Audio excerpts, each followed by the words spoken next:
sanctifié et soit exalté. Amen. Amen. Comme je viens de le dire tantôt dans ma prière, c'est glorieux. Nous sommes aujourd'hui le 5e jour de 2025. C'est le tout premier dimanche de cette année. Le début de la toute première semaine complète. Pourquoi? Parce que le dimanche, c'est le premier jour de la semaine, comme nous dit les Saintes Écritures. Et aujourd'hui, c'est le jour des fondements. Aujourd'hui, c'est le jour de mettre des bases. On nous dit que lorsque les bases sont mauvaises, la suite va s'écrouler.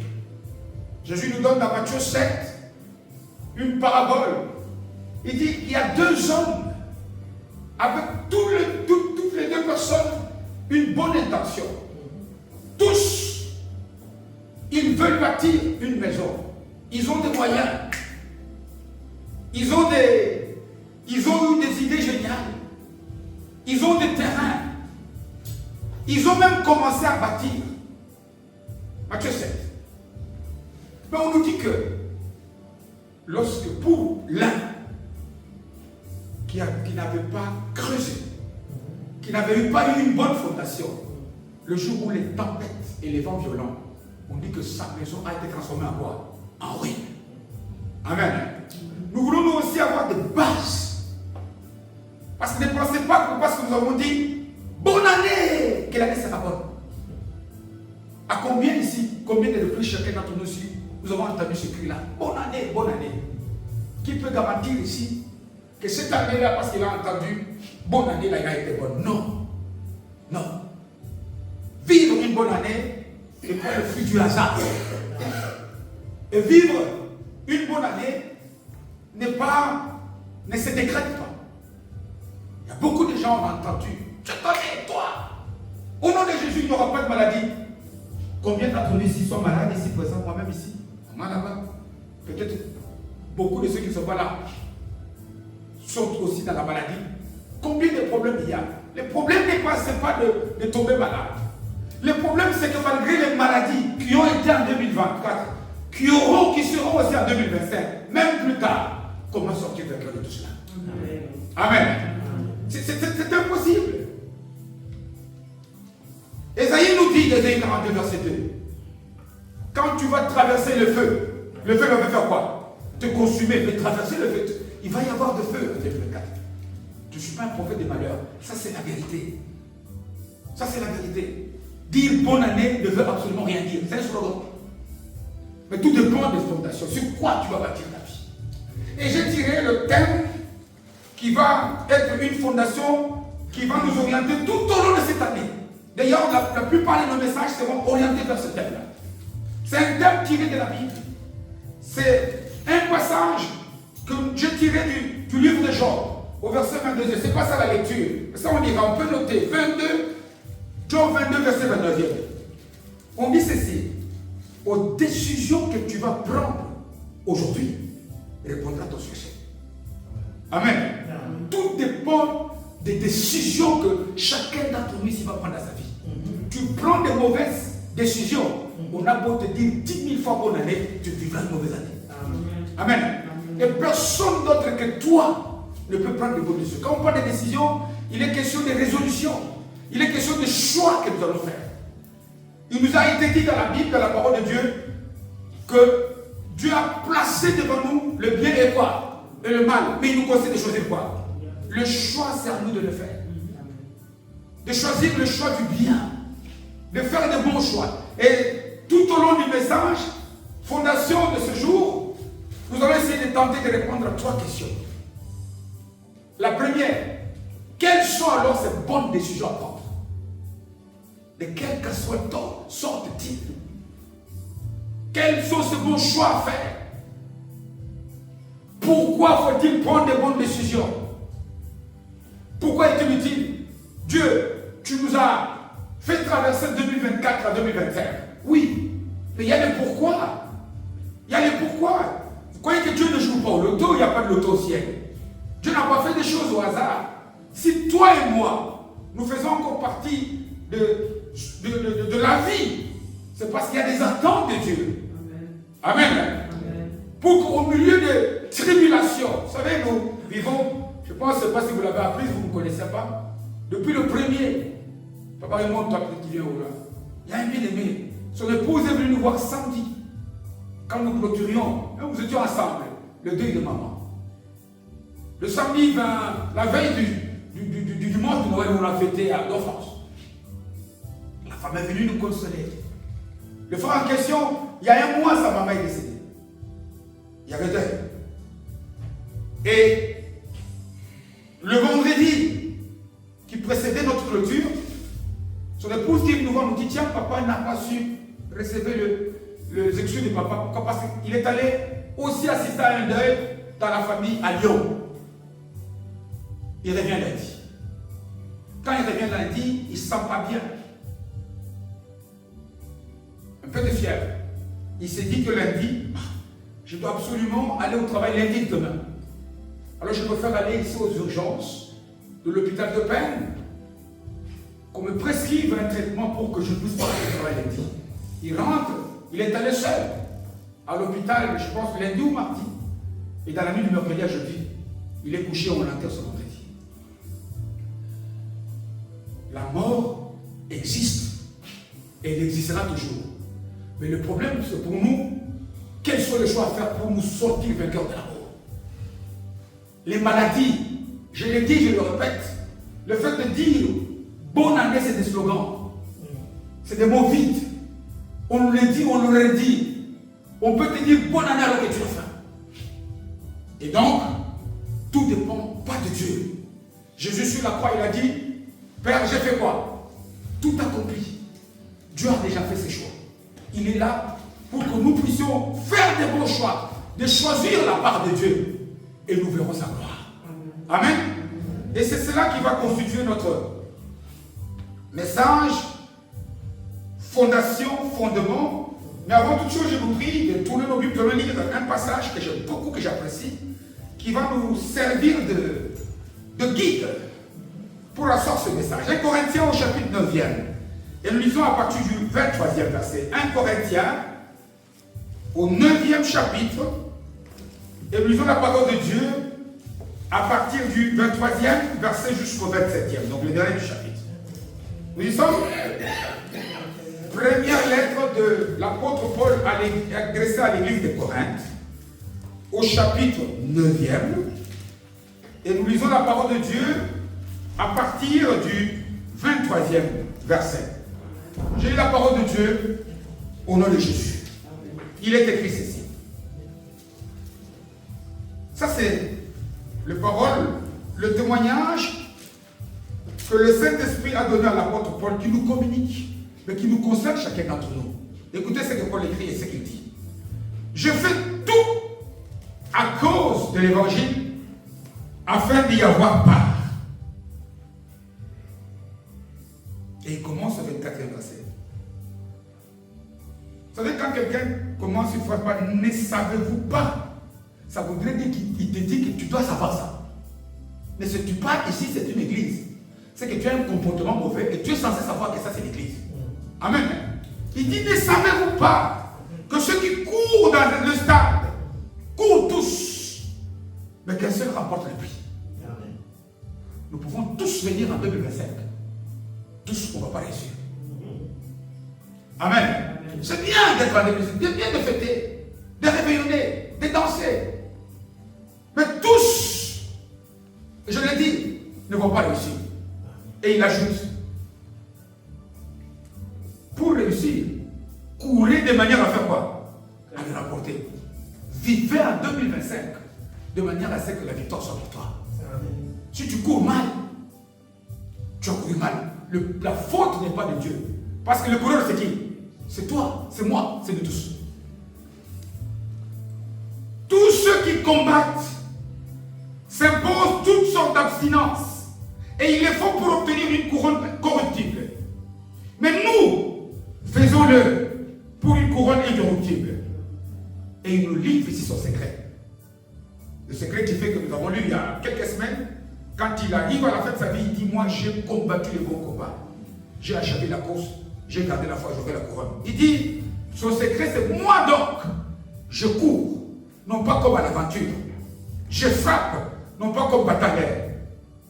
Mais il conclut, mais je traite durement mon corps et je le tiens assujetti de peur d'être moi-même rejeté après avoir prêché aux autres. Amen. Parole du Seigneur. Amen.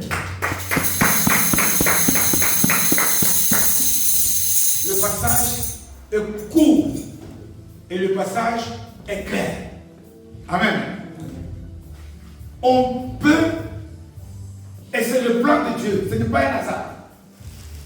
Dieu peut avoir fait ce beau choix de te placer dans cette nouvelle année. Mais si tu fais une mauvaise course, tu peux échouer. Tout dépend de quelle course moi et toi, chacun d'entre nous va faire. Il dit, c'est peu de gens qui sont capables de réussir. Je l'ai dit ici dans mon introduction, et je le répète. On entend souvent des phrases parfois qui me font pleurer. Des phrases qui poussent parfois les chrétiens à courir mal. Pourquoi? Parce qu'ils croient que tout va tomber comme la pluie. Tout va venir automatiquement. Je déclare qu'il n'y aura aucune maladie dans ta vie. Mais qu'est-ce que tu en sais? Qu'est-ce que toi tu en sais? Si Dieu me le dit, oui, amen. Si c'est une prière que tu fais pour moi, là oui, je prie que Dieu te préserve de maladies. Mais ici, il y a des gens qui proclament comme si c'était le tout-puissant créateur qui faisait des choses. C'est ici tu n'auras pas ceci. Bien aimé, nous vivons dans un monde hostile. Amen. Jésus dit, Jean 16, 33, vous aurez quoi? Des tribulations. Il n'a même pas dit vous aurez des bobos. C'est aussi un mot français. Quand on parle de tribulations, ça veut dire qu'il va y avoir des catastrophes. Mais il nous invite à quelque chose. Il dit, ayez quoi? Courage. Qu'est-ce qui veut dire par ce courage? Qu'est-ce qui est caché derrière ces mots? Qu'est-ce qui fait que nous puissions, bien aimés, nous laisser distraire par des gens qui nous font faire ce genre de déclarations? Il y a eu des maladies, je le répète. Il y a eu des catastrophes. Il y a eu des moments de disette. Mais je le dis, nous vivons dans un monde qui est sous la domination de qui? De notre ennemi. Nous vivons dans un monde où le mal, tu as beau l'éviter comme tu veux, c'est lui qui s'invite de force chez toi. Qui a déjà invité la maladie dans sa vie? Personne. Tout est fait dans ce monde pour nous pousser au découragement. Tout est fait dans ce monde pour nous pousser à la distraction. Le temps d'ailleurs, nous avons l'impression d'ailleurs, et je pense que c'est mon impression la plus. C'est comme si les journées sont devenues courtes. C'est comme si l'église pouvait commencer, oh je n'arrive pas à faire du bien, parce que je n'ai pas le temps. Il n'y a plus de temps. Il n'y a plus de moment. Et tout est devenu cher. Tout est devenu compliqué. Et dans tous les domaines. Comment voulez-vous que dans un monde comme ça, tu puisses courir, tu puisses vivre? Parce que d'ailleurs, j'aime bien cela que le Saint-Esprit a placé sur la bouche de l'apôtre Paul. Que la marche chrétienne n'est pas une marche. C'est une course. Si des gens sont dans la course et que toi tu marches, ta place est d'être le dernier. Quand on court, c'est-à-dire qu'il faut de la vitesse. Il faut éviter de remettre à demain ce que tu peux faire aujourd'hui. Il faut faire des choses au bon moment. Il faut être à la bonne place au bon moment. Pourquoi pas, c'est une course. Et ici, c'est ça que l'Esprit de Dieu utilise dans ce passage. Et très souvent dans la Bible, on voit la parole de Dieu qui utilise des images de la vie de tous les jours. Pour essayer de nous faire comprendre comment vivre notre vie chrétienne. Comment réussir. Et ici, il utilise l'exemple du sport, de l'athlétisme. Il compare notre vie chrétienne a une compétition d'athlétisme. Dites-moi, même ceux qui ne regardent pas souvent les meetings d'athlétisme, même ceux-là qui regardent le sport, le champion n'a jamais été champion au hasard. Amen. L'apôtre Paul, je l'aime bien. J'aime beaucoup cet homme. Pourquoi? Parce qu'il est le seul, à part le Christ, d'avoir dit dans la parole de Dieu aux Corinthiens, soyez mes imitateurs, comme moi je suis imitateur de qui? Du Christ. Donc tu regardes la vie de cet homme, tu es en train de lire la Bible. Tu imites la vie de cet homme. Le succès et la victoire sont assurés pour toi. Il dit, dans 1 Corinthiens, je pense chapitre 15e, il dit, moi ici que vous voyez, j'ai été pécheur. J'ai été un meurtrier. J'ai tué l'église. J'ai tué les chrétiens, les membres de l'église. Mais depuis le jour où Christ m'a saisi, depuis le jour où j'ai accepté, où j'ai changé de course, il est devenu ma vie. Je l'ai dit avec des mots simples. À tel point que la grâce qui est sur moi, même les Matthieu, il dit, je n'ai pas connu Christ dans la chair. Mais cet homme a vécu une vie sur terre glorieuse. À tel point qu'il a tellement réussi dans la vie qu'il disait que je traîne encore de ces côtés-là. Moi j'ai envie de partir. Mais je traîne encore à cause de vous. Pour nous donner son témoignage. Afin que plusieurs puissent l'imiter et vivre aussi la même chose. Amen. Tu regardes à la vie de cet homme. Jésus ne regarde pas à nos échecs de 2024. Ni d'avant. Il ne regarde même pas à nos erreurs que nous avons commises avant d'écouter ce message. C'est maintenant qu'il sonne le réveil. Tu changes, tu prends la bonne décision maintenant. Bien aimé, ta vie change. Qu'est-ce que j'ai dit? Le téléphone est tombé à Christ. Tu changes, tu fais des bons choix et les choses changent. Et les choix, ce n'est pas à quelqu'un d'autre de le faire, c'est à moi. Il dit nous sommes engagés dans une compétition. Et cette compétition-là, on ne peut pas, pour réussir, y prendre part n'importe comment. Et ça, ce sont des vérités fondamentales que chacun d'entre nous ici doit, avant que je nous donne les deux vérités, les deux choix, les deux décisions à prendre. Il y a 4 vérités que chacun d'entre nous ici doit savoir. Amen. Réussir en 2025, avoir du succès n'est pas garanti. Pour personne. Dieu nous donne l'opportunité. On dit Jésus, Dieu a tant aimé qui? Qu'il a donné en Jésus l'opportunité de tout le monde d'être sauvé. Est-ce que c'est pour autant que tout le monde est sauvé? Non. C'est nous qui avons fait le choix de Jésus qui sommes sauvés. Le problème, ce n'est pas Dieu, mais le problème, c'est la personne qui a fait Jésus. Le choix, Dieu nous l'a laissé. Le choix, c'est la même chose. Tu peux, moi là, il ne suffit pas, d'être venu en 2025 pour dire la victoire est pour moi. Non. Il suffit de savoir que la victoire en 2025 dans tous les domaines, études, travail, à l'église, mariage, foyer, dans tous les domaines, santé, tout. Ça, rien n'est garanti. Dieu nous le donne. Tu fais le choix de la victoire, tu auras la victoire. Tu fais un mauvais choix, tu n'auras rien. Pourquoi? Parce que il dit lui-même, Paul, il dit, courez de manière à rapporter. Et au verset 6, il dit, je cours, non pas combattant l'air, mais combattant, je cours non pas comme à l'aventure, je frappe non pas combattant l'air, mais je traite tournant. Pourquoi? Parce qu'il y a des règles, il y a des principes, il y a que ceux-là. Imaginez-vous, au football, je prends un peu le sport que même ceux qui ne l'aiment pas, prenons quelque chose de très facile.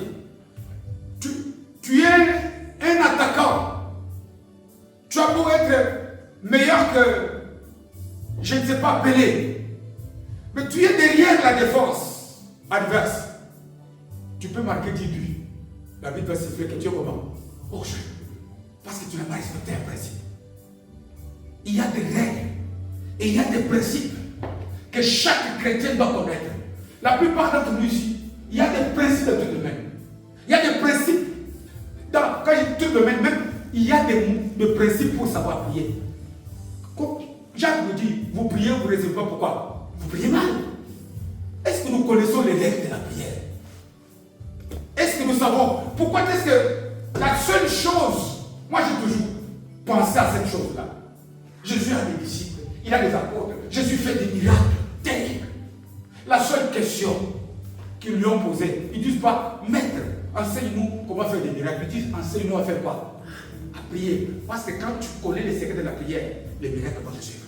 Amen. Amen. Parce que nous, parfois, nous allons nous accrocher aux conséquences. Il faut chercher à ce qui conduit aux conséquences. Il y a des règles à connaître. Nous allons chercher dans cette église tout au long de cette année de connaître quelles sont les bonnes règles pour la prière. Quelles sont les bonnes règles pour bien vivre dans ces pays d'Europe? Il y a des règles. Si tu vas vendre la drogue ici, tu vas finir où? En prison. Tu peux être archibishop. Tu peux être quadribishop. Tu vas aller en prison. Parce que tu as enfreint les lois de la Belgique. Amen. Amen. Amen. Il y a des lois que chacun d'entre nous, il y a des principes spirituels, il y a des principes physiques.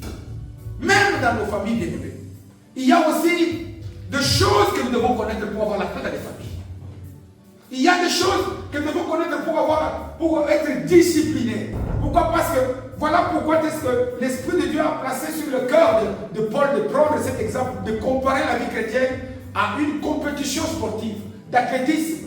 Pourquoi? Parce qu'en athlétisme, tu cours. Imaginez-vous, un athlète on voit, il y a des stands qui va toucher le couloir de quelqu'un d'autre, il est disqualifié. Pourquoi? Parce qu'il a enfreint une règle. Il y a des règles. Nous devons savoir que tous ceux qui courent selon les règles, ils sont obligatoirement condamnés à réussir à avoir du succès. Pourquoi? Parce que la différence entre la course d'athlétisme telle qu'on les connaît tous les jours ici et la course de Dieu, c'est que dans les compétitions des hommes, nous courons les uns contre qui? Contre les autres. Tandis que c'est Dieu, ce n'est pas ça. Notre adversaire, c'est nous-mêmes. Nous courons contre notre nature humaine. Nous sommes en compétition contre nous-mêmes. Voilà pourquoi je l'ai même évoqué. Je pense dans le message dimanche passé où je dis, quand Paul dit, j'ai combattu, il dit que Jésus nous dit par exemple dans Matthieu 11, 12, il faut être violent. Violent non pas contre les autres, mais violent contre moi-même, contre la nature humaine, contre le monde. Le monde cherchera toujours à me pousser à ce que je puisse me mettre hors jeu, aller loin de là où Dieu veut que je puisse être. Soit parce que je manque de ceci. Et je vais commencer à me justifier, à calmer ma conscience moi-même. Oh, mais Dieu même lui-même voit que je n'ai pas ceci. Si tu n'as pas le temps, cherche le temps. Amen. Si tu n'as pas de moyens, cherche des moyens. Parce que lorsque Dieu... Voilà, vous savez-vous pourquoi est-ce qu'on dit que Dieu regarde au cœur? Parce que c'est que Dieu a dans les mains est ton cœur. Si tu as dans ton cœur l'intention de faire du bien, cette intention suffit pour notre Dieu. Voilà pourquoi il dit, celui qui convoite même dans son cœur, il a déjà commis le péché. Parce que ce que lui regarde, c'est, vous savez, parfois je peux te donner 1000 euros, mais non. Mais parce que je vais te tromper, je vais te flatter. Mais il y a quelqu'un qui, physiquement comme ça, peut te donner 1000 euros dans son cœur. Réellement 1000 euros. Même si, entre ses mains, il ne les a pas. La personne qui est comme ça, voilà pourquoi Dieu regarde dans nos intentions. J'aimerais que nous puissions, nous tous ici, inscrire dans le cœur cette intention que même si c'est que la parole nous dit comme ça, humainement ça paraît difficile, mais Paul était un homme de la même nature que nous. si Paul a réussi, toi aussi tu es condamné à réussir. Amen. Parce que les combats, la course ce n'est pas contre beaucoup d'athlètes, la course c'est contre nous-mêmes. Et la quatrième vérité à noter aussi, c'est que dans cette course-là, tu peux être déjà tu es en dehors, tu es en train de faire une fausse course sans que tu puisses t'en apercevoir. Amen. Tu peux être, tu viens tout le temps à l'église, tu pries tout le temps, mais il y a en toi les règles. Tu sais beaucoup de joueurs de football qui marquent au jeu, invitent au jeu, avant que l'arbitre siffle, ils commencent à jouer. Alors que l'arbitre dit, monsieur, tu te trompes, tu es au jeu, ton but n'est pas valide. Le problème, c'est que dans la vie chrétienne, tu peux venir à l'église tout le temps, continuer à prier tout le temps, à prêcher, à faire des choses, alors que tu as déjà un gars. Pourquoi? Et c'est là où, découlant de ces quatre vérités, parce que j'aimerais que nous, je dis aujourd'hui, ce sont des bases qu'on fixe.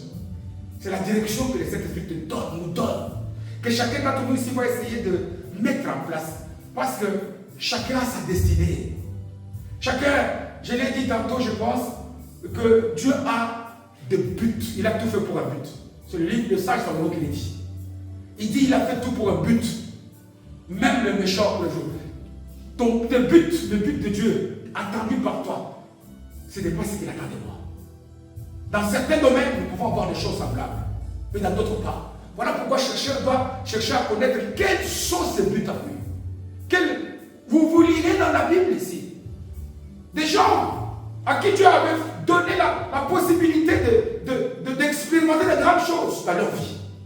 Comme le fait d'avoir basculé en 2025, c'est aussi une opportunité que Dieu nous a donnée de vivre encore des grandes choses qu'on n'a pas vécues en 2024. Amen. Regardez par exemple, il y a un roi dans la Bible. On lit le nom de ce roi-là. Par la grâce de Dieu, on développera des messages sur ça. Il s'appelait Osias. Ce garçon, je dis que ce garçon, parce qu'il a eu la grâce d'obtenir la royauté alors qu'il était jeune. Il a très très bien commencé cet homme. Il a vécu, il a fait des choses terribles. Mais il a oublié que la parole de Dieu nous dit mieux vaut quoi? La fin d'une chose que son commencement. Parce qu'il a échoué vers la fin, il est mort lépreux. Que dire encore de quelqu'un dont le nom est éminemment connu? Salomon, le fils de David. Que dire de cet homme? On dit qu'il a eu des richesses extraordinaires. Dieu lui a donné beaucoup de biens matériels. Et il a établi même roi par la grâce.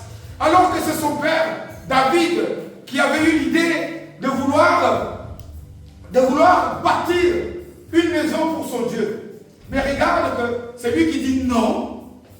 Dieu dit à David, ce n'est pas toi, c'est ton fils. Avez-vous comment il a fini Salomon? Parce qu'il s'est écarté.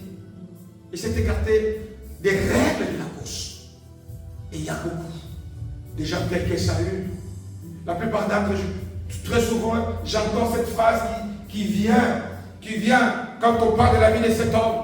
On nous dit que c'est le peuple qui avait demandé d'avoir un roi. Oui, c'est vrai. C'est vrai. Mais ça n'avait pas été un roi temporaire.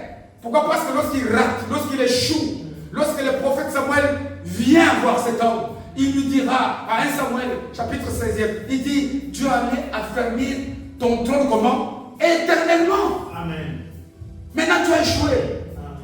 Si cet homme avait gardé la bonne course, peut-être qu'on aurait connu David pour autre chose.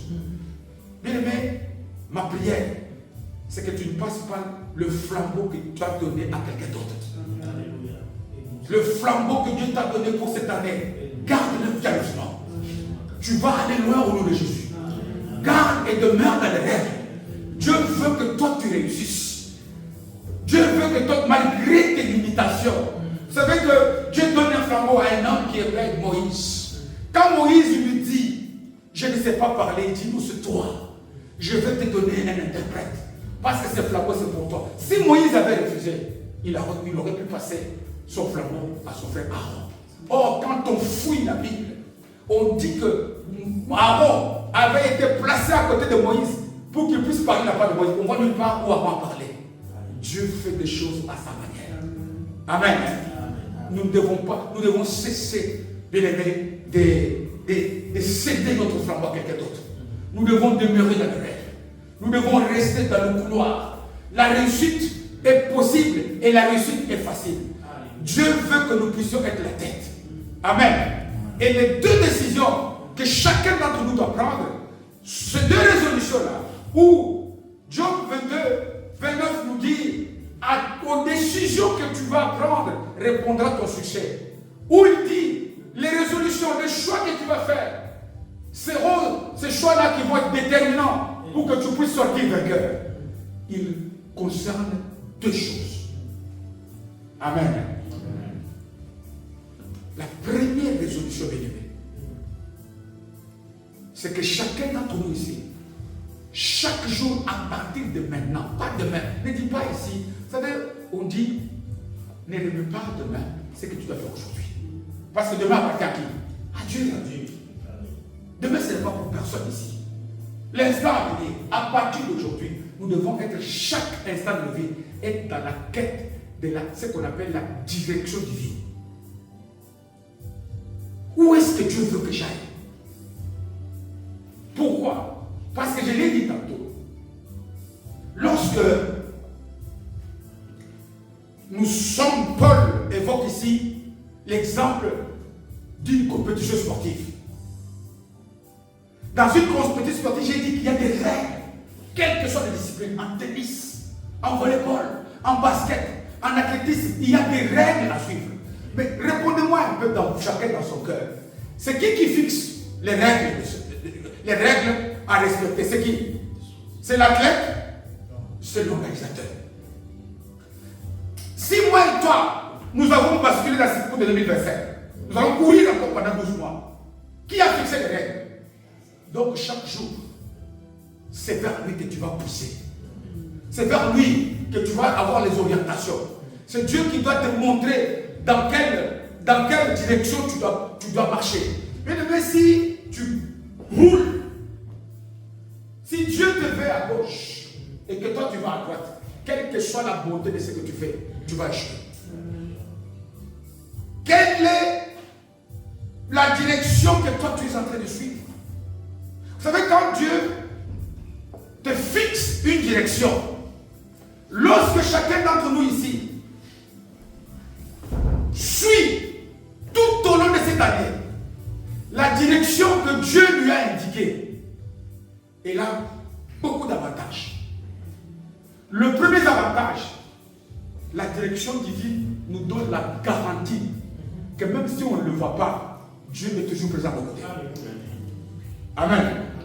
Dieu dit à Moïse, parce que parfois il y a des choses, des engagements que Dieu nous donne à prendre, qui humainement paraissent insupportables.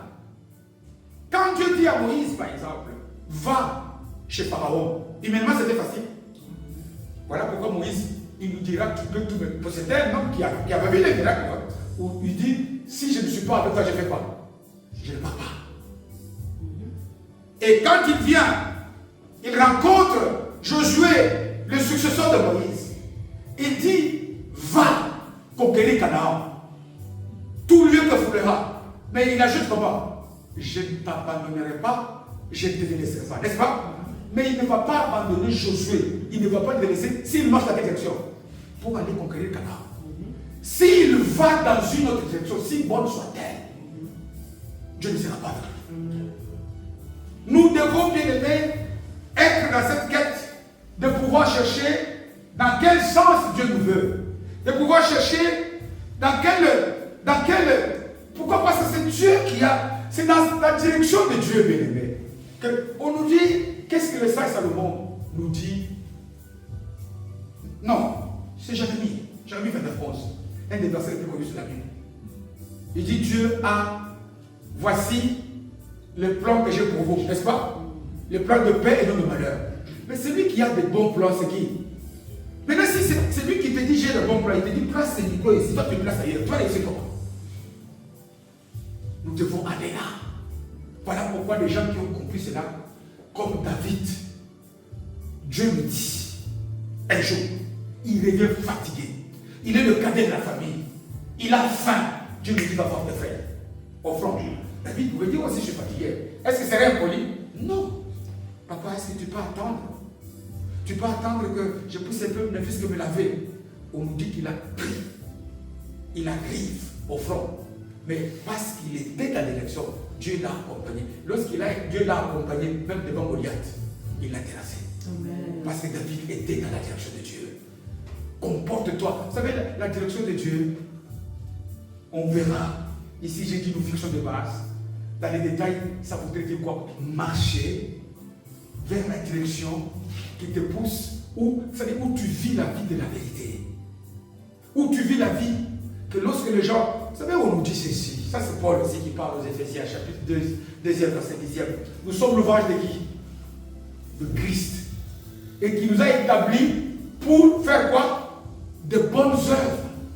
Il y a des choses que Dieu attend de toi, des bonnes œuvres que lui-même avait déjà prédestinées avant la fondation, qu'il n'y a que toi. Bien aimé, nous ne pouvons pas faire les choses de gloire de Dieu.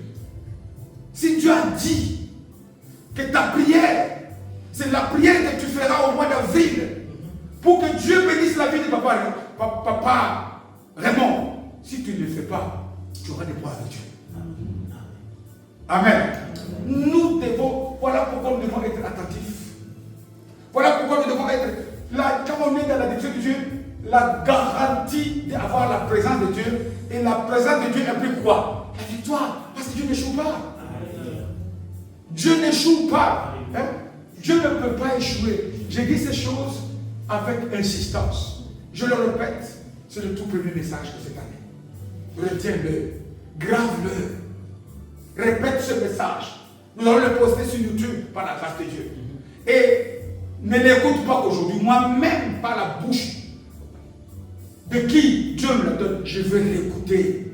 Parce que Dieu ne vous parle pas à vous, Dieu nous parle à nous tous. Ces choses concernent tout le monde. Quand Paul parle ici, Paul donne le message. Mais il dit, moi je ne cours pas n'importe comment. Je suis les règles. Je fais des choses. Je suis la direction divine. Vous verrez que le même Paul, un jour, Dieu lui avait dit dans la prophétie, toi Paul, tellement tu es un exemple de réussite, un exemple d'un chrétien modèle, celui à qui Dieu a fait grâce de voir une fenêtre du ciel lorsqu'il a été transporté en esprit. Il a eu toutes ces grâces, pourquoi? Il dit, pourquoi? Parce que j'ai travaillé plus que tout le monde. C'est-à-dire que la vie de Paul, un jour Dieu lui avait dit, toi, tu verras, c'est une prophétie qui avait duré, tu passeras devant les rois. Et dans Acte 27, il est arrêté. Et d'ailleurs, c'est dans ces voyages-là où il ira et sera emprisonné et il rédigera la dernière lettre à Timothée. C'est dans ces voyages. Mais lorsqu'il part, on arrive quelque part, il dit au capitaine, aux commerçants, aux propriétaires du bateau, on ne lève pas l'ancre, sinon il y aura des catastrophes. Ces gens-là n'ont pas compris. Quand ils sont partis, heureusement que Paul était là. Pourquoi? Parce que Paul avait dit, il y a eu des catastrophes. Dieu a préservé. Ils ont perdu des biens. Lui n'en avait pas. Lui était prisonnier. Mais parce que lui, Dieu lui avait dit que tu passeras devant le roi. Et Paul avait cru à ça. Il leur avait dit, moi je pars. Il arrive, il devait passer devant César. Mais regardez un peu le parcours de Paul. Quand Dieu lui a dit que tu vas voir le roi, si Dieu te dit que tu vas voir le roi Philippe, toi tu vas penser qu'un jour il va venir, il s'appelle, on t'appelle. Non. Dieu était Dieu de méthodes compliquées, des voies difficiles. Le problème c'est d'être attentif. Le problème c'est que quand Dieu te dit, va à l'église. Va à l'église. Quand Dieu te réveille à 3 heures, quand Dieu te fait passer, j'ai dit qu'il y aura des moments où le corps ne veut pas. Il est fatigué, il est malade. Mais même, Dieu ne regarde pas à la quantité qu'on lui donne. Dieu regarde à la quantité. Amen. Si même tu es capable de dire, mon Dieu, tu es bon, ça suffit.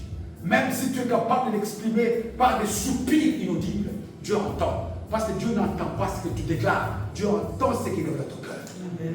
nous devons tous les jours ici, pendant les 12 mois de cette année. Il nous en reste un peu moins de 12 maintenant. Parce que nous avons déjà consommé 5 heures. Nous sommes aux 5 heures. Tous les jours ici, où Dieu me veut. Où est-ce que Dieu veut que je puisse aller? Qu'est-ce que Dieu veut que je puisse faire? Et les gens, tel qu'à David, je l'ai dit tantôt, qu'il avait compris, il était capable de dire dans le psaume le plus connu de tous les psaumes de David. C'est le psaume combien? 23e. Il dit au verset, psaume 23, n'est-ce pas? Mais dans le verset 3, il dit, l'Éternel est quoi? Un berger, c'est celui qui fait quoi? C'est lui, voilà pourquoi il dit, il me conduit dans le pâturage. Un berger, c'est celui qui conduit les troupeaux. C'est celui qui dirige. Est-ce que c'est la parole? Est-ce que c'est la vérité qui va conduire ta vie? Cette année ne triche plus. Même s'il faut accepter d'aller en prison pour la vérité, fais-le. Mais Dieu n'abandonne pas. Amen. Dieu ne t'abandonne pas. Tu seras victime des injustices. Il y aura le feu que l'ennemi va placer devant toi. Il y aura des choses qui vont te pousser à ce que tu puisses t'écarter de la voie de Dieu, de la vérité. Cramponne-toi. Cramponne-toi comme l'avait fait dans la vérité. Reste attaché à la vérité. Parce que Jésus a dit, je ne t'abandonnerai pas. Comme Dieu autrefois l'avait dit à Josué. Amen. Amen. Deuxième chose, et c'est par là que je dis le message. Première décision. Que l'Éternel demeure tout de suite à ton marché. Que tous les pas que tu vas effectuer te conduisent sur le plan de la vérité de Dieu. C'est plus facile. Quand tu mens, tu le sais. Quand tu fais mal, tu le sais. Quand ce que tu fais attriste le Saint-Esprit, il n'y a personne qui peut dire je ne le sais pas. Même les bébés. On voit la soeur Maïli ici parfois. Quand il te fait mal, il te regarde comme ça. Le bébé, il sait que j'ai fait mal. Pourquoi? Parce que nous le savons. Suivre la direction divine, c'est faire le choix d'accepter que la vérité de Dieu, de la parole, domine nos vies. Amen. Et deuxième chose, deuxième décision à prendre, c'est que nous allons travailler. J'ai dit que tout ça, par la grâce de Dieu, on développera. C'est vaincre la chair. Très souvent, nous confondons la chair. Quand on parle de la chair dans la Bible, beaucoup de gens nous la confondons avec le corps. Non. Notre corps est le temple de qui? Du Saint-Esprit. Parce qu'on confond avec la chair du français. Qu'on dit la chair humaine. Non. La chair sur le plan spirituel, c'est ce qu'il y a dans l'homme et qui le pousse à désobéir, à dire, à faire le mal. Nos désirs, nos colères, l'ensemble, et nous devons, vous remarquerez d'ailleurs, que ce soit sur le plan physique ou sur le plan spirituel, la chair ne décide, n'apprécie que des choses qui tuent notre corps, alors que c'est notre corps qui est le temple de notre esprit, du Saint-Esprit. Je donne un exemple sur le plan physique. Regarde le chocolat. Regarde le sucre. Regarde ces choses-là qui tuent le corps. Quand un médecin te dit ne prends pas le sucre, c'est comme s'il t'a tué. Mais regarde un peu les choses qu'on nous dit qui gardent le corps. Tu vas voir ton médecin, il te dit j'adore. Tu ne peux pas faire pour un peu trop manger beaucoup de légumes. Ou bien courir, faire un peu. Moi ici on m'a dit de faire la marche, rien que 30 minutes. C'est comme s'il m'a donné un fardeau. C'est comme s'il m'a donné un fardeau.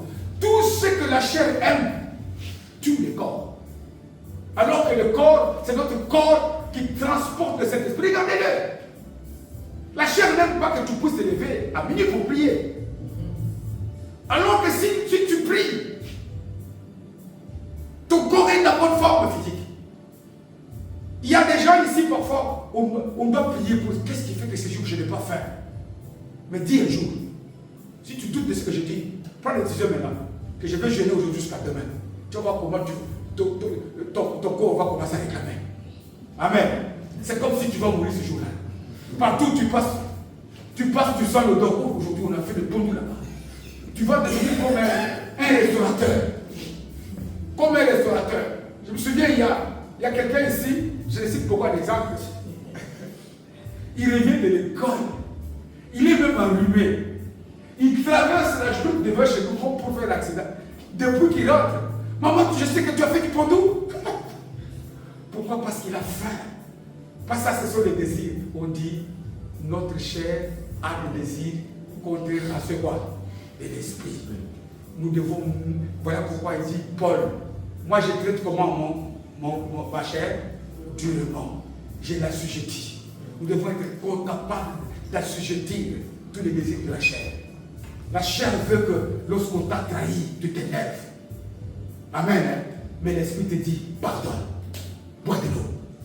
Apaise-toi. Reste calme. La chair veut que tu puisses avoir tout de suite. Mais l'esprit te dit, sois patient. Parce que la patience est une des manifestations de quoi? Du fruit de l'esprit. Parce que les premiers seront quoi? Les derniers. Et les derniers seront comment? Le premier. Ça, c'est la logique de Dieu. Prends, bien-aimé, fais ces deux choix à partir de maintenant. J'en fais moi aussi. Tu vas avoir des périodes de chute. Mais relève-toi. 1. Marche dans la vérité de Dieu. Suis la direction du bon berger. Quand le berger dit au mouton, au brebis, arrête, il s'arrête. Avance, il avance. Il dit à Josué, même s'il y a des géants, vas-y. Mais si tu oses aller dans cette direction-là, malgré les géants, moi je ne t'abandonnerai pas. Et puis, assujettis, traite durement les désirs et les besoins de ton corps. Et tu verras la gloire de Dieu. Et je souhaite à cette église, je souhaite à chacun une bonne année au nom de Jésus. Amen.